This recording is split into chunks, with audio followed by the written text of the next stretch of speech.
Chapter number 3 है जो हम स्टार्ट करने लगे हैं, और इसमें हम देखेंगे कर्व फिटिंग और इंटरपोलेशन। ठीक है। आप में से कुछ लोग बच्चों ने, या फिर पहले जब मैं था इसमें, स्कूलिंग थी में था, तो हमारे पास लोगारिथम के लिए, साइन कोसाइन के लिए एक टेबल था, जिससे हमने किसी भी आर्गुमेंट के लिए वैल्यू फाइंड करनी है। लेट से हमने 90 के लिए ये 21 का लॉग लेना है, तो हम फिर वो उसमें या साइन लेना है, साइन लेना है, कोसाइन लेना है, तो फिर मैं टेबल में सर्च आउट करते थे और फाइंड करे थे उसकी वैल्यू क्या। लेकिन अगर आप लेट से टेबल में वैल्यू गिवन है x इज इक्वल टू 0.12 और x इज इक्वल टू 0.13 के लिए, तो आपने फाइंड करनी है x इज इक्वल टू 0.125। ठीक है, कि टेबल में वैल्यू गिवन है 0.12 के लिए, और वैल्यू गिवन है x 0.13 के लिए, कि इसके लिए लॉगरिथम गिवन है या साइन फंक्शन गिवन है, तो आपने कैलकुलेट करना है x इज इक्वल टू 0.125। ठीक है, इस function X is equal to 0.125 पे, तो आप इन फंक्शन की मदद से, जो F of X is equal to 0, X की वैल्यू 0.12 पे है और फंक्शन की वैल्यू 0.13 पे है, इनकी मदद से आप उसके मिड में वैल्यू फाइंड कर सकते थे। ठीक है, अगर आप, मैं सिंपल आपको दूं एग्जांपल, तो लेट से आपको इन पॉइंट्स पे वैल्यू गिवन है फंक्शन की एफ ऑफ एक्स 2 पे, और फंक्शन की वैल्यू यहाँ पे एफ ऑफ एक्स 1 पे गिवन, तो आप इसके मिड में वैल्यू फाइंड आउट कर सकते हैं अगर आपका फंक्शन हाईली नॉन लीनियर नहीं है। ठीक है, तो इसको हम कहते हैं इंटरपोलेशन। तो इंटरपोलेशन आपको कई जगहों पे हेल्प करेगी, उसकी कई रीजंस हैं। कई सारे मेथड्स हैं जिनकी इंटरपोलेशन बेस है, जैसे कि हमारे पास न्यूमेरिकल इंटीग्रेशन हम करेंगे, ये उसकी बेस है। डिफरेंशिएशन करेंगे, ये उसकी बेस भी है। और इंटरपोलेशन बिहाइंड है आपके पास ऑर्डिनरी डिफरेंशियल इक्वेशन के सॉल्यूशंस में, पार्शियल डिफरेंशियल इक्वेशन के न्यूमेरिकल सॉल्यूशन है। और या फिर आप कहें कि demonstrate important theory about polynomials and the accuracy of numerical methods. तो एक्यूरेसी अगर आपको न्यूमेरिकल मेथड की चाहिए हो, या आपको इंपॉर्टेंट थ्योरी देखनी हो पॉलिनोमियल्स के पीछे, तो आप दोबारा अगेन ये कर्व फिटिंग और इंटरपोलेशन की बात करते हैं। और लास्टली जो आपके पास कंप्यूटर में कर्व्स ड्रॉ होती हैं, वो भी इसी इन्हीं मेथड से जो हम डिस्कस कर लेंगे हैं। कर्व फिटिंग जो इसमें आप देखोगे एग्जैक्टली वही आपके पास कंप्यूटर की स्क्रीन में कर्व्स ड्रॉ करने में यूज़ होती हैं। ठीक है, तो इस हवाले से इस चैप्टर की बहुत ही अफादियत है। हिस्ट्री हिस्ट्री पे अगर आप थोड़ी सी कुछ सुनना चाहें, तो आपके पास जो इसकी हिस्ट्री जो है बहुत रिच है इंटरपोलेशन की खास तौर पे, क्योंकि जो अर्ली एस्ट्रोनॉमी में ऑब्जर्वेशन होती थी वो पीरियोडिक ऑब्जर्वेशन होती थी। तो फिर आपके दरमियान में, उन पीरियड्स के दरमियान में वैल्यू लेने के लिए फिर ये वो इंटरपोलेशन यूज़ करते थे। तो इस वजह से कई ये जो मेथड्स हैं वो इन्वेंट किए हैं। आप देखेंगे उनके नाम होंगे, गॉस होगा जो फिजिक्स में एक बहुत बड़ा नाम है, न्यूटन फिजिक्स में बहुत बड़ा नाम है, बेसल, स्ट्रिंगलिंग। ठीक है, तो इन्होंने ये जो मेथड्स हैं डिवाइस किए थे, क्योंकि इनको एस्ट्रोनॉमी में जो पीरियोडिक ऑब्जर्वेशन थी उनके दरमियान में भी कहीं वैल्यू को फाइंड आउट कर सकें, तो उन्होंने ये मेथड्स इन्वेंट किए थे। एप्लीकेशन जो है इस चैप्टर में जो हम डिस्कस करेंगे बहुत बहुत ही वाइड है। लेट्स से हमारे पास फोरकास्टिंग मेथड है। अगर आप देखेंगे गूगल या कोई भी जो आपके पास वेदर प्रिडिक्टर है, वो आप को वेदर की प्रिडिक्शन देते हैं, जो कोई कई सारी जो किसी हद तक हमारे पास वो एक्यूरेट साबित होती है। तो वो कई जो वेदर सर्विस हमारे पास हैं, पीपल हैं, वो temperature, wind speed, direction, humidity, barometric pressure, वो कई सारे ये ना जगहों पे ना ये वैल्यूज देते हैं। लेकिन उसमें मसला ये है कि जो आपके पास पार्शियल डिफरेंशियल इक्वेशन सॉल्व करनी होती है इस डाटा को लेके, उसको इक्वल ग्रिड पे वैल्यू चाहिए होती है। इक्वल यानी कि इक्वल हाइट है सबकी, तो इक्वल हाइट पे वैल्यू चाहिए होती है। लेकिन आपको पता है कि डिफरेंट हाइट्स पे, डिफरेंट अगर आप लोकेशन पे जाएं अर्थ की, तो आपके पास हाइट चेंज होती रहती है। लेट से आपके पास एक जगह पे मैदानी इलाका आ गया, दूसरी जगह पे साथ ही आपके पास पहाड़ी इलाका आ गया, तो वो आपके पास हाइट चेंज हो जाएगी। तो इक्वल वो ग्रिड पॉइंट्स के लिए हमें इंटरपोलेशन यूज करनी पड़ती है। तो वो दरमियान में, यानी कि मेरे पास ऊपर वैल्यू गिवन है एक, लेट से मुझे चाहिए एक्स इजिकल टू, मुझे चाहिए एच इजिकल टू 2 पे, हाइट 2 पे चाहिए और मुझे हाइट 3 पे वैल्यू गिवन है, हाइट 1 पे गिवन है, तो मैं 2 पे फाइंड आउट कर सकता हूँ इंटरपोलेशन से। इस तरह मैं मैनेज कर सकता हूँ कि इक्वल ग्रिड पॉइंट पे वैल्यू ले सकूँ। तो फोर्थ सपोज हमारे पास अगेन वही गिवन डाटा है, इनपुट आउटपुट डाटा है कि इस इनपुट के लिए हम स्टार्टिंग लेंगे। अब 3 डायमेंशन हम सिंगल डायमेंशन में देखेंगे। तो सिंगल डायमेंशन में आपको शो करूंगा कि अगर आपको किन्हीं पॉइंट्स पे लेट से 3.2 और 2.7 पे वैल्यू गिवन हो, तो आप दरमियान में कैसे फाइंड आउट कर सकते हो बाय यूजिंग कर्व फिटिंग और इंटरपोलेशन। तो इस केस में हमारे पास पेयर्स होंगे सिंगल डायमेंशन में, एक एक्स की वैल्यू होगी और एक्स ऑफ एक्स की वैल्यू होगी। एक्स हमारे पास इनपुट है और एक्स हमारे पास आउटपुट है। इस पेयर में हमारे पास डाटा है। तो अगर हम उस डेटा से ये जान लें कि वो किस उसके अंडरलाइंग फंक्शन क्या है, जैसे कि मेरे पास ये पॉइंट्स हैं, ठीक है, ये पॉइंट्स हैं, तो मैं मेरे पास पॉइंट्स तो गिवन है, लेकिन अगर मेरे पास पता चल जाए कि इसका अंडरलाइंग फंक्शन क्या है, जेट से ये एफ ऑफ एक्स पता पता चल जाए जिससे ये डाटा जनरेट हो रहा है, तो मैं कोई भी एक्स की वैल्यू फाइंड आउट करूंगा तो मुझे ये डाटा मिल जाएगा। वो आउटपुट मिल जाएगी, जैसे कि ये है, ये है, ये है। तो ना सिर्फ उन पॉइंट्स पे जहाँ पे ऑलरेडी डाटा मुझे वैल्यू पता थी, बल्कि उन पॉइंट्स पे मुझे वैल्यू मिलेगी जहाँ पे मेरे पास डाटा नहीं गिवन था। तो इस वजह से मैं इंटरेस्टेड हूँ कि अंडरलाइन जो ये डाटा गिवन है, इसके अंडरलाइंग फंक्शन क्या है डाटा का। तो इंटरपोलेशन का मकसद ये होता है estimate that output for given input in the range from lower X to higher highest value of X. तो लेट से हमारे पास पूरे डाटा में जो पेयर्स हैं उसकी वैल्यू गिवन है 1, उसके कॉरस्पॉन्डिंगली ये है आपके पास आउटपुट, आपके पास 2 है, कॉरस्पॉन्डिंगली वैल्यू आपके पास है 4 है, और इस तरह आपके पास लेट से 3 है, कॉरस्पॉन्डिंगली वैल्यू 9 है आपके पास उसके आउटपुट। तो जो इंटरपोलेशन करेगी इन दो वैल्यूज़ के दरमियान के में, आपको किसी भी पॉइंट पे जैसे कि 1.5 है इधर वैल्यू देगी आपको, आपको जैसे 2.5 है यहाँ पे वैल्यू दे देगी, जैसे 1.75 है, ठीक है, इस रेंज के अंदर। हाँ जिस पे वैल्यू नहीं देगी वो 0.5 पे नहीं देगी क्योंकि वो लोएस्ट से नीचे हो जाता है। हाँ 3.5 पे नहीं दे जाएगी, नहीं देगी क्योंकि इससे ऊपर जाएगा। तो इंटरपोलेशन आपकी लोएस्ट से हाईएस्ट वैल्यू के दरमियान में भी आपको प्रिडिक्शन देगी। जबकि अगर आपके पास इस रेंज के अंदर हो तो इंटरपोलेशन कहते हैं। अगर आपके पास लोएस्ट वैल्यू से भी अ, नीचे की वैल्यू आपको चाहिए हो, जैसे एक्स की वैल्यू मैंने 1 शो की थी आपको, तो इससे वैल्यू आपको 0.5 चाहिए हो, पे भी वैल्यू चाहिए हो, तो इसको एक्स्ट्रापोलेशन कहते हैं, ठीक है। ऐसे लो हाईएस्ट लिमिट थी हमारे पास 3, तो 3 से अबव भी वैल्यू आपको चाहिए हो, जैसे 3.25 पे 3.5 पे, तो इसको एक्स्ट्रापोलेशन कहते हैं। तो ये मेरे पास डाटा गिवन है जिसको मैंने प्लॉट किया है कि 3.2, 2.5, 1 पे, 4.8 पे, 5.6 पे, जैसे कॉरस्पॉन्डिंगली ये वैल्यू गिवन है 3.2 पे 22 वैल्यू है, 1.0 पे 14.2 है।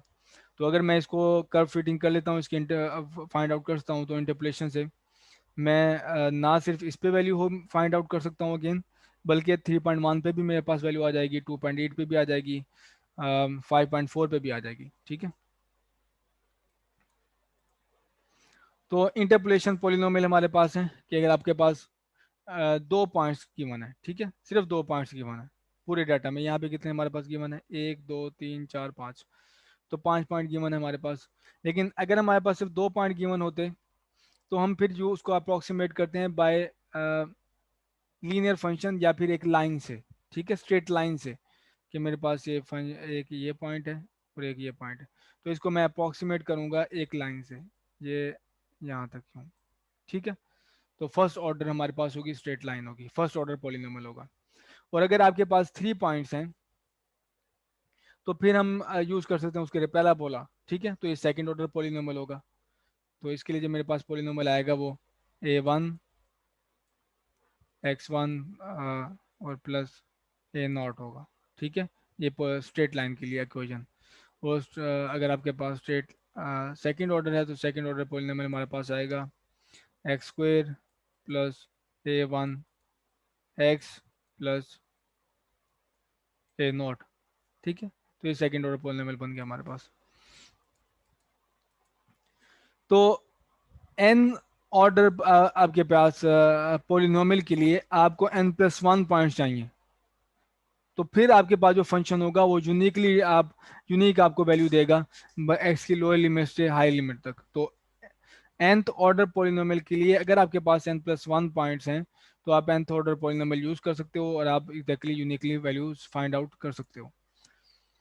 तो मैं पहले स्टार्ट करता हूँ।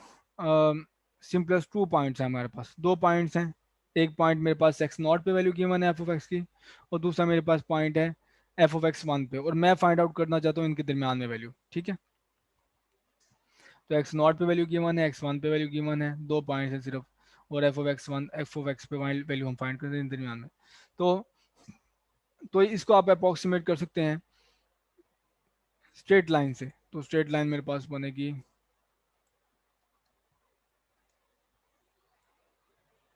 कुछ इस तरह से। ठीक, तो अगर आप इनकी स्लोप देखें, तीनों पॉइंट पे आपके पास यहाँ पे स्लोप सेम है क्योंकि स्ट्रेट लाइन है। ठीक है, तो अब अगर आप स्लोप इससे फाइंड आउट करें या आप स्लोप इस ट्राइंगल से फाइंड आउट करें, तो वो बिल्कुल आपको सेम मिलनी चाहिए। तो मैं एक्सप्रेशन इसके लिए लिखता हूँ पहले, F of x minus F of x not, ये हाइट मेरे पास ये वाली आ गई, ये वाली हाइट आ गई। ठीक है, इसको डिवाइड करूंगा इसकी रन से, एक्स राइज टू रन आपको पता होता है स्लोप होती है, एक्स माइनस एक्स नॉट आ गया। और दूसरा मेरे पास है एफ ऑफ एक्स, यानी कि ये मैं इससे फाइंड करता हूँ एफ ऑफ एक्स 1, और ये पूरी ट्राइंगल से, अब मैंने ये पूरी ट्राइंगल ले ली, आप उससे भी फाइंड आउट करें वो सेम वैल्यू मिलेगी। तो मैं पूरी ट्राइंगल ले रहा हूँ, ये मेरे पास बन गया एफ ऑफ एक्स 1, ये एफ ऑफ एक्स 1 आ गया, minus F of x not, ये वाली आ गई, तो मेरे पास ये हाइट आया। ठीक, और डिवाइड करूंगा एक्स 1 माइनस एक्स नॉट से। ठीक है, क्योंकि ये डिवीजन, ये बेस है ट्राइंगल की, तो ये हाइट, ये बेस। तो ये एक्सप्रेशन है, दोनों दोनों से आप वैल्यू फाइंड करें स्ट्रेट लाइन की, आपके पास जो स्लोप है बिल्कुल सेम मिलेगी।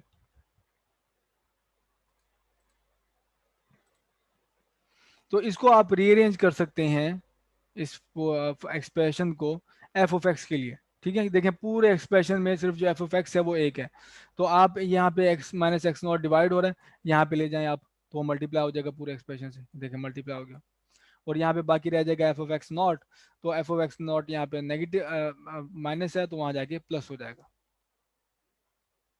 तो अब आप देख लें कि आपके पास गिवन एक्स के लिए आप एक्स नॉट पे जो फंक्शन की वैल्यू है और एक्स 1 पे जो फंक्शन की वैल्यू है उसकी हेल्प से एफ ऑफ एक्स पे वैल्यू फाइंड आउट कर सकते हैं। अगेन गिवन एक्स के लिए लेट्स से आपके पास ये 1 था और ये 2 था।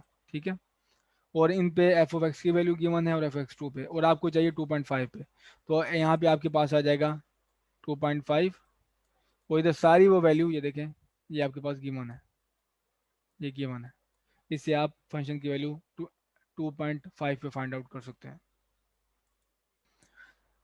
अच्छा, इसको हमारे पास कहते हैं Lagrange interpolation of order n polynomial of order, जो कि आपके पास पोलिनोमियल गिवन है। तो ये हमारे पास 2 पॉइंट्स के लिए, तो हमारे पास फर्स्ट ऑर्डर पोलिनोमियल है, और अगर आपके पास nth पोलिनोमियल आपने फाइंड करने हो उसके लिए आपके पास n+1 पॉइंट्स होने चाहिए, जिसको मैंने यहाँ पे इनपुट को एक्स आई से डिनोट किया, आउटपुट को एफ ऑफ एक्स आई से डिनोट किया। तो अगर आपके पास ये पॉइंट्स गिवन है, जितने नंबर ऑफ पॉइंट्स गिवन है, तो आप उसका फंक्शन इस तरह से डिफाइन कर सकते हो। तो एक्स की value in terms of given data find out कर सकते हो। तो ये है लिग्रांज इंटरपोलेशन। ठीक है, इसी एक्सप्रेशन को जैसे मैंने बॉक्स में लिखा है, आप इस तरह भी लिख सकते हो। ठीक है, आप इस तरह भी लिख सकते हो गिवन एक्सप्रेशन को, आप इस तरह भी लिख सकते हो, अगर आप के पास n की वैल्यू 1 है तो बिल्कुल ये बन जाएगा। ठीक है, वो अभी हम देख लेते हैं किस तरह बनेगा। तो ये जनरल एक्सप्रेशन है, मैंने सिर्फ आपको 2 पॉइंट्स के लिए शो किया है। तो आपके पास कोई भी पॉइंट्स हैं तो बजाय कि आप ये इक्वेशन इस तरह से सॉल्व करो, आपके पास ऑलरेडी सॉल्व ये इक्वेशन है, आपने सिर्फ इसको ओपन अप करना है। ठीक है, फॉर एग्जांपल मेरे पास हैं सिर्फ 2 पॉइंट्स जो मैंने अभी आपको शो किए। ठीक है, ये 2 पॉइंट्स हैं, n की वैल्यू 1, तो लिग्रांज पोलिनोमियल एग्जैक्टली वो वैल्यू देता नहीं देता ये मैं आपको शो करने लगा हूँ। तो लिग्रांज में आपने करना ये होगा, एल आई की वैल्यू, गिवन एल आई की वैल्यू आपने कैलकुलेट करनी होगी। ये मेरे पास एक्सप्रेशन है, f of 1 x is equal to sum होगा आई 0 से लेके 1 तक। तो आपको यहाँ पे याद रहे 0 से लेके n तक का सम है। तो यहाँ पे हमारे पास n की वैल्यू 1 है, तो सम जाएगा 0 से लेके 1 तक। तो l i x f x one x i. तो सम की वैल्यू पहले मैंने ये टर्म लिख ली 0 के लिए, फिर मैंने ये टर्म लिख ली 1 के लिए, ठीक है। L one L not F of x naught L one, और यहाँ पे हमारे पास एल वन एक्स, और यहाँ पे एफ ऑफ एक्स वन। अच्छा, एल नॉट की वैल्यू क्या होगी, इसमें आप पुट करो वैल्यू, इसमें वैल्यू पुट करो एल ज़ीरो की, और वो जाएगी 1 तक। तो एल ज़ीरो होगा यहाँ पे, ये देखें हमारे पास दो वैल्यू हैं, एक एल ज़ीरो ज़ीरो की है और 1 की है। तो इसने लिखा हुआ है कि आपने जे की वो वैल्यू नहीं लेनी जिसमें आई की वैल्यू, जे की वो वैल्यू ना हो जो कि आई की वैल्यू है, ठीक है। तो आई की वैल्यू क्या हमारे पास 0 है, तो यहाँ पे 0 जो जे है हमारे पास अलाउड नहीं है। तो कौन सा जे हमारे पास अलाउड है, 1, ठीक है। दो ही वैल्यू है, तो ये एक्सप्रेशन लिखोगे 1 के लिए, एक्स माइनस जे की वैल्यू 1, आई की वैल्यू क्या है मेरे पास 0, और माइनस एक्स वन, ठीक है। ये एल वन, तो यहाँ पे वैल्यू पुट कर दो, ये देखो बिल्कुल ये सेम है, बिल्कुल सेम है। अच्छा, यहाँ पे क्या है एल वन के लिए एवेल्युएट करना है आपने इसको। तो जे की वैल्यू हमारे पास यहाँ पे 0 के लिए अलाउड होगा, ठीक है। 0 के लिए अलाउड होगा, 1 के लिए नहीं होगा, क्योंकि उसमें आपके पास उस केस में जे की वैल्यू और आई की वैल्यू सेम हो जाएगी, तो हमारे पास वो एक्सप्रेशन नहीं आएगा।